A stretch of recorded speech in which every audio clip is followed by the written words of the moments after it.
Maureen Martin is my guest on this edition of the Towards Understanding podcast. She's written this book, A Trek of Faith.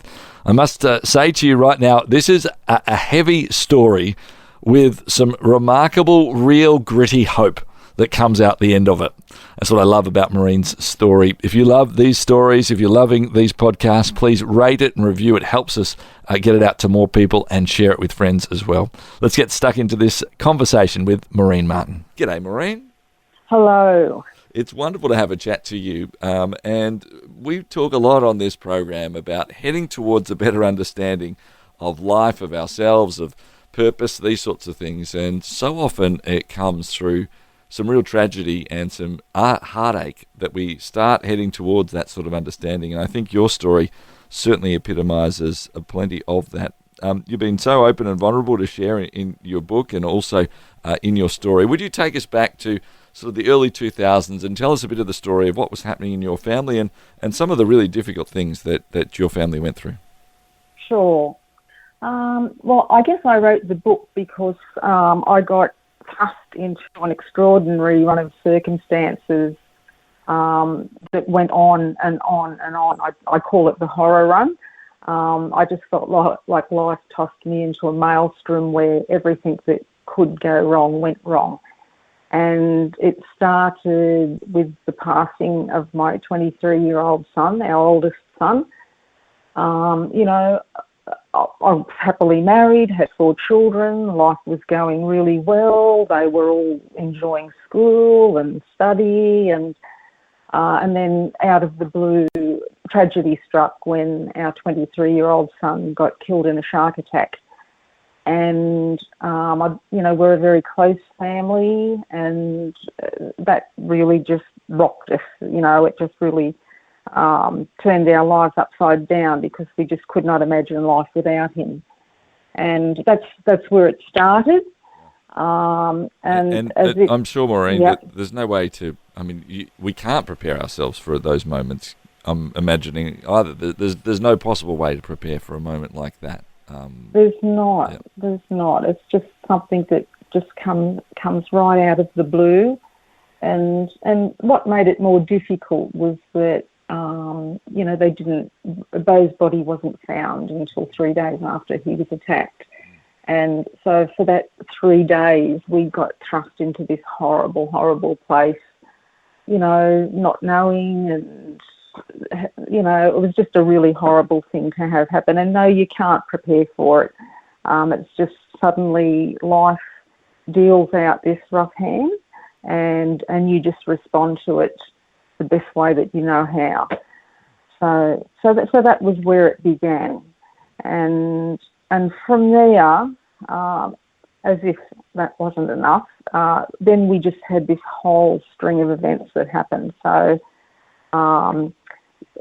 Within 6 months of Bo being killed, my husband was involved in a horse riding accident, and he's a horseman, so it's unusual for him to be involved in a horse riding accident, but he was left with a brain injury. And so, we lost Bo, and then I felt like within 6 months I lost the husband that I knew, and all around there, we also suffered significant losses. My husband's best friend got killed in horrible circumstances. My husband's 2 brothers both died prematurely and unexpectedly, and everything that you can imagine that could go wrong in life went wrong. So the difficulty was that there was no time to come up for air. I just felt like I was just stumbling from one trauma to the next, and then because there wasn't time for recovery, I just, I ended up going into a very dark place just trying to cope. Yeah. Maureen, the title of the book's Trek of Faith. I want to talk about how you coped during that time, but I also just want to acknowledge here at this point too, was faith a part of your world at this time? Was a walk with Jesus in any way part of what life was for you? Yes, it was. So, I had I came to know of God when I was a child, just through circumstances, I came to know God and trusted that he was real.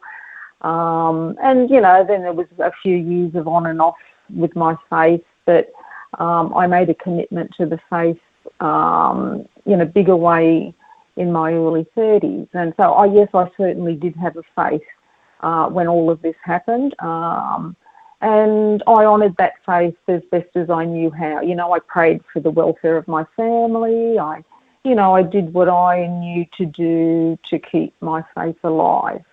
So, yes, I did have a faith when it happened. Yeah. But my goodness, the faith journey changed enormously over time. Yeah, and I want to talk into that too, but just as we do, I suppose the reason I wanted to talk about that is that, you know, we understand there's a whole lot of people who are listening to this interview right now who don't have any faith belief and might not even believe in a God, and there's others who might say, well, you know what, I believe in Jesus and I understand that God has a purpose and a plan. And your story just reminded me so much in the Bible of the story of Job, you know, where it just seemed like thing after thing, this person who was doing nothing wrong before God but God allowed all this stuff to occur.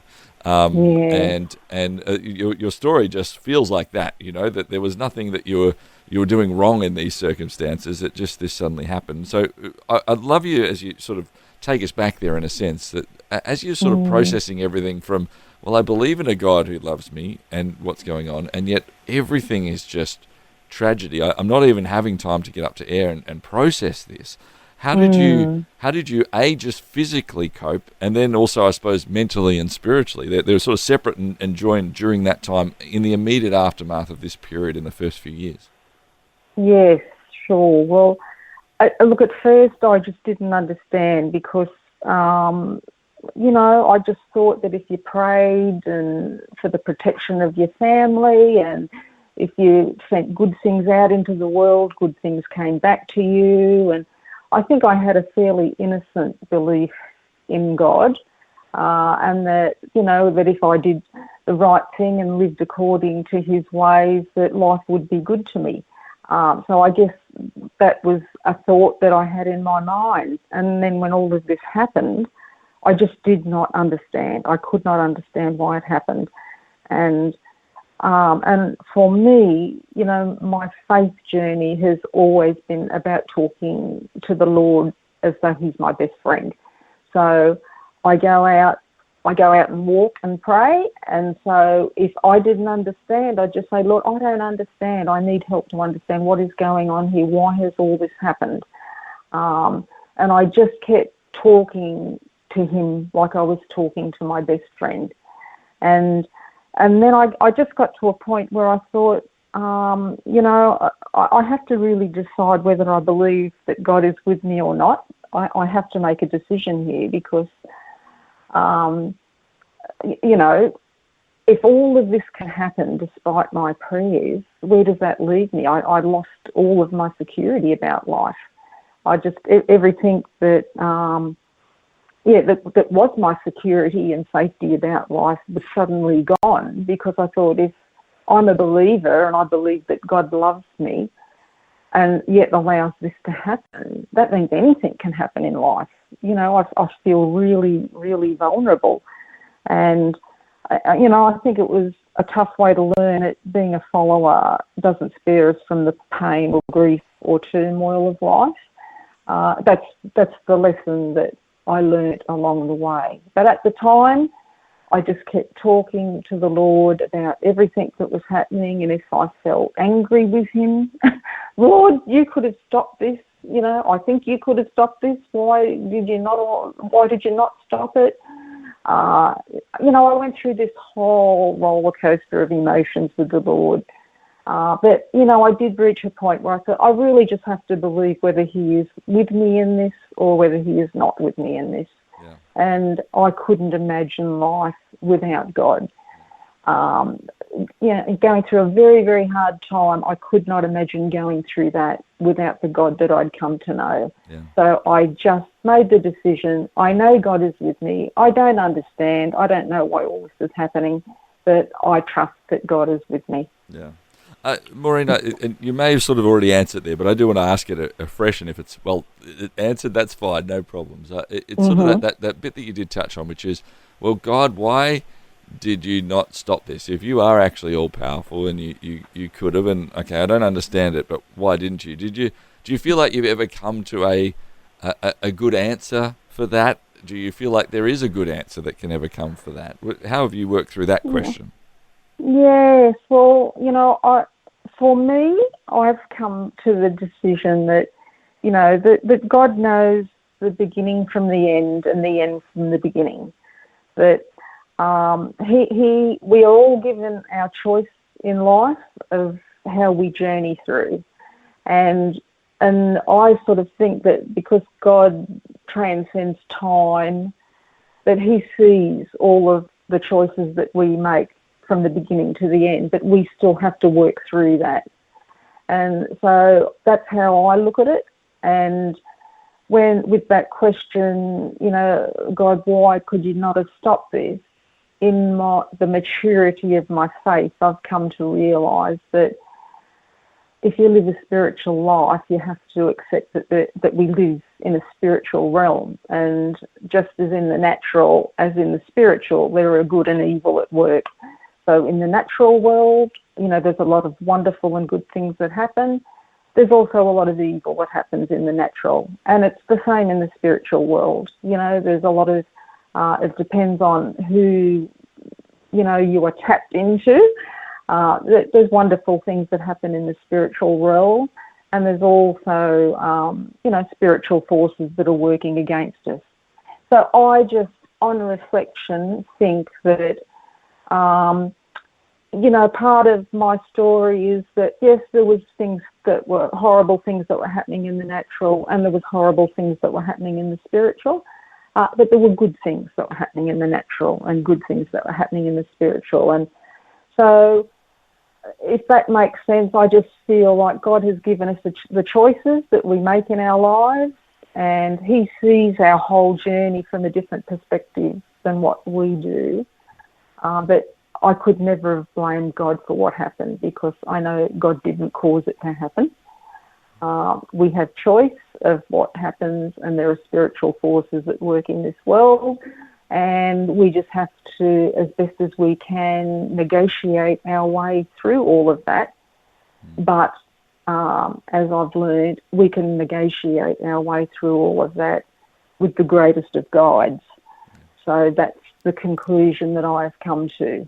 Share your brand, your event, your message across 90 Christian radio stations and major cities in Australia and New Zealand by sponsoring Towards Understanding, hosted by Clayton Bielen. More than 210,000 people tune into Towards Understanding each week, and with just one sponsorship, you'll reach this immense engaged audience. Find out more about this exciting and unique opportunity now on the sponsorship page at positivemedia.com.au. Maureen, I'm really, appreciative of you to say, look, I'm not trying to pretend I've got all the answers here either. It's actually a walk. It's this trek of faith, which comes back a bit to the fact that you've always loved walking. You've always loved getting out into nature as well. And so you've framed your book around this too. Could you talk to us a bit more about this further trek from this situation and these years of great grief and tragedy that never leave fully in any way, to the choices that you've made? I know you've even gone on to things like, hey, I want to study in different ways. I want to look at impacting this world in other ways. Can you take us through a bit of that journey? Sure. Look, I didn't want what had happened to define me. I didn't want the trauma and the tragedy to define me. My son was killed when he was 23. He had lived a remarkable life in his short time here on earth. And I felt like I owed it to him, to live my life to the fullest. So I just didn't want to get, even though I felt for a long time trapped in this life that I just so much wanted out of, but couldn't find the way out, but I just kept calling out to God to try and help me find the way out. And he met with me. He met with me all the way through. I can look back, and even though it was still very, very difficult, I can see that God met with me and helped to guide me through. And I think the things that I learned, a lot of them were very practical things that I felt that he showed me. Starting with, my self-talk. When life gets really dark and, things are not working out how you would like them to, sometimes our self-talk can become very depressing. We can tell ourselves, this is too hard, I don't like this, I wish this wasn't happening. And, we can go down the rabbit hole with dark thinking. And I had to really look at my self-talk and have a think about, what, is this true? Is this true? And often when I looked at it, I felt like, I had to make a replacement statement, because the Word of God tells us all of these wonderful things, that, God will never leave us nor forsake us, and that we are the head and not the tail, and that, we are overcomers. And I thought, well, I have to really stand on that, because I'm not feeling like that at the moment, but if that's what God's saying, I'm going to dare to lay hold of those truths, and instead of letting these dark thoughts take over, I'm going to start swapping them over with these other thoughts. Even though I might not have felt it at first, I just kept telling myself the truths of Scripture. And I would make replacement statements for things that were thoughts that were going through my mind that were not helpful. I would make a replacement statement, and I would write it on a little piece of cardboard. I would stick it in my pocket, and all day, if my thought started going down that dark place again, I would pull out that little piece of cardboard and confess, no, that's not true, my God will never leave me or forsake me, or, lots of positive things. One of them was, I will not discard my difficult yesterdays, because I spent a lot of time trying to get rid of all the thoughts of all the horrible things that had happened. But, I just felt like one day God showed me, don't discard those, because they've made you who you are today. So I started looking at my self-talk. I started looking at my self-care, which had been reasonably non-existent up until then. I think as a mother of 4 children and a wife and, working, you tend to look after the people around you and often overlook looking after yourself. And so because of everything that I went through, I not only got very emotionally depleted, I got very physically depleted as well, and ended up having a stress breakdown. So I had to look at my physical health to get back on track. And then spiritually, I had to sort of grow up a bit spiritually, because I had this innocent understanding of what the Christian life was like.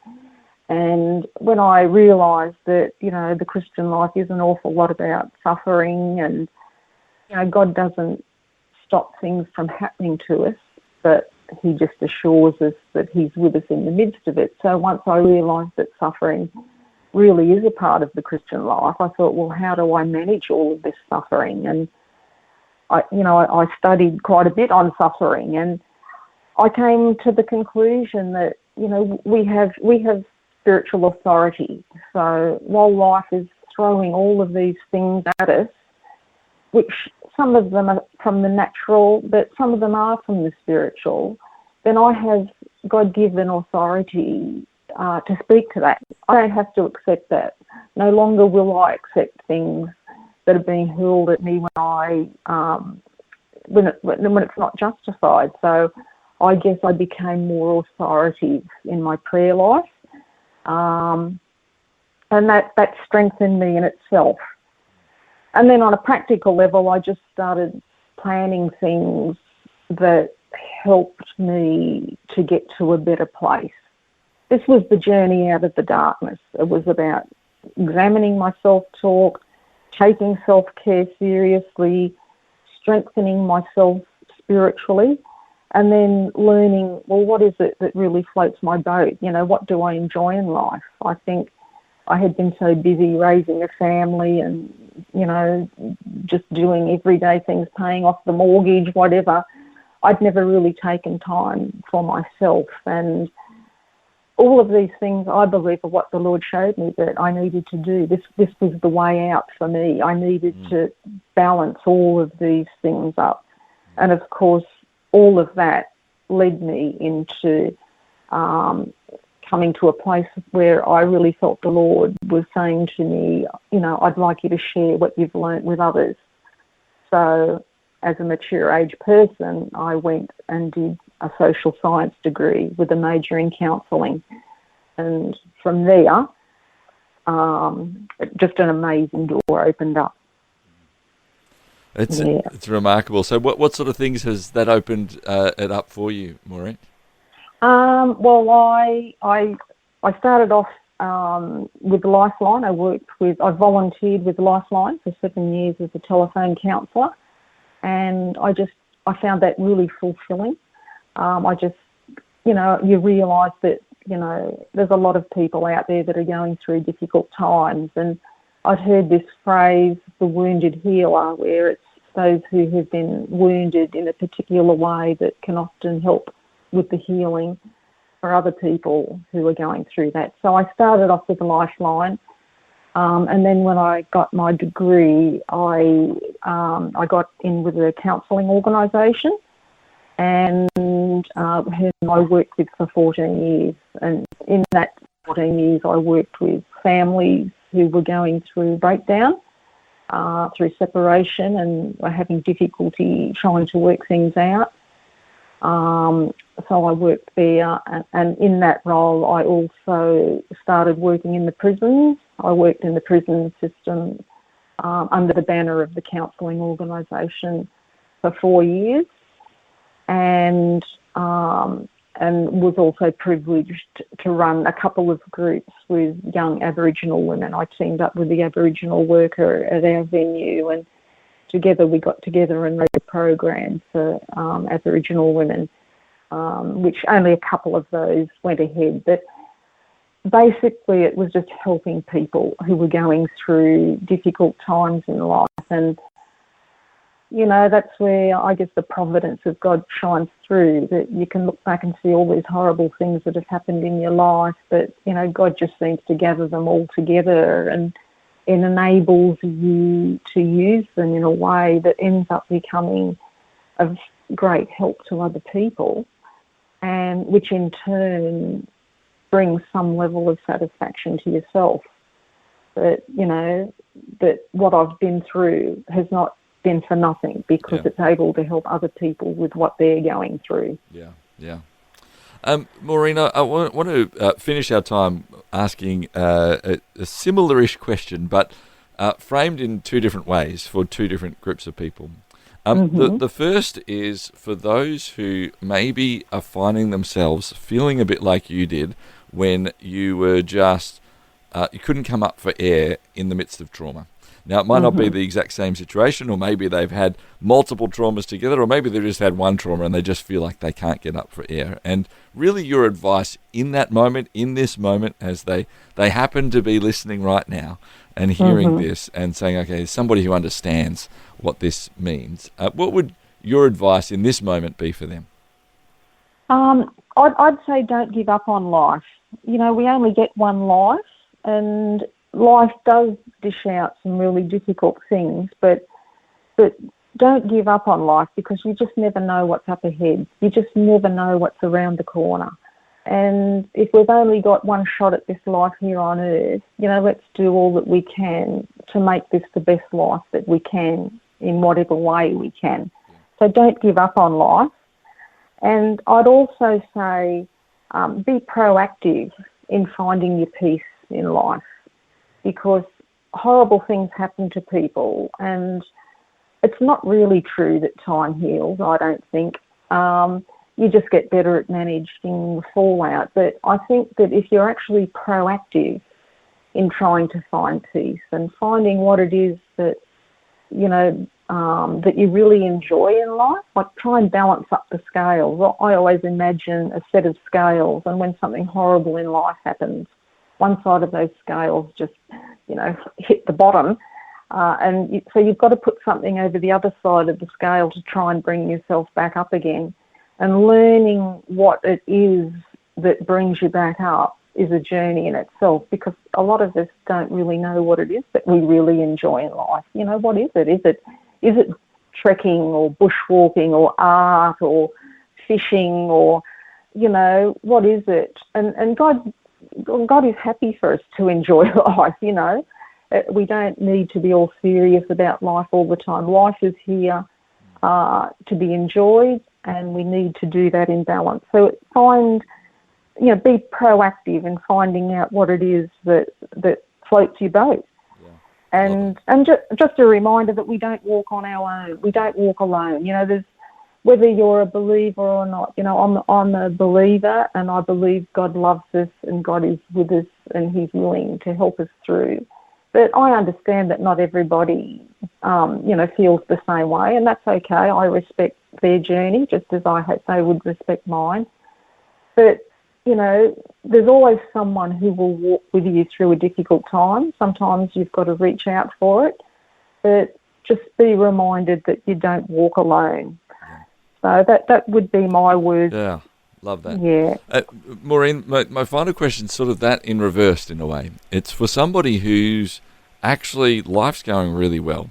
They're not dealing with trauma at the moment. Life's going well, but life doesn't always stay in those spaces. But there's times we should maybe appreciate things, or we should focus on things, or whatever it might be. So I'm wondering what your message is from your story and your encouragement for somebody who actually life's going pretty well right now. What would be your encouragement and thought and suggestion and prompt to them as they go about thinking and living through their life? Okay, that's an interesting one. I dedicated my book to all the people who helped to lighten the load of those journeying through difficult times. So, if life is going really good for you, there's always going to be people who life's not going good for and life is going good for. And I think that if life's going good for you, and life goes good for me at times, just be mindful of the people around you, and if somebody is going through a difficult time, whether it's cooking a meal or making a phone call or whatever you can do to help lighten the load for that person. I think if everybody does a little bit, then collectively we will all get through. I think it's just about being mindful and considerate of other people, not to the point where it distresses you that someone's going through a hard time, but if you can see, look, I could help here. I could pick them up and take them for a drive, or I could cook a meal, or I could make a phone call while their life is going good, then that's great. Because if we're all down and struggling at the same time, it would be miserable, wouldn't it? So we need, there will always be people who are facing hard times. And so for the people that are going through a good time, if they can just be mindful that even something that is a seemingly minor gesture can make a big difference to somebody who's struggling. Yeah, love that. Yeah. Maureen, we so appreciate your time with us and wish you all the best with this book, Trick of Faith, as you keep sharing the stories and what it means for people to engage and think and process. And we are so thankful for the fact that you were willing to share with us today. Thank you so much for your time on Towards Understanding. Oh, I thank you so much for inviting me. That's wonderful, Clayton. Thank you. Maureen Martin, the author of the book, Trick of Faith. Share your brand, your event, your message across 90 Christian radio stations and major cities in Australia and New Zealand by sponsoring Towards Understanding, hosted by Clayton Bielen. More than 210,000 people tune into Towards Understanding each week, and with just one sponsorship, you'll reach this immense engaged audience. Find out more about this exciting and unique opportunity now on the sponsorship page at positivemedia.com.au.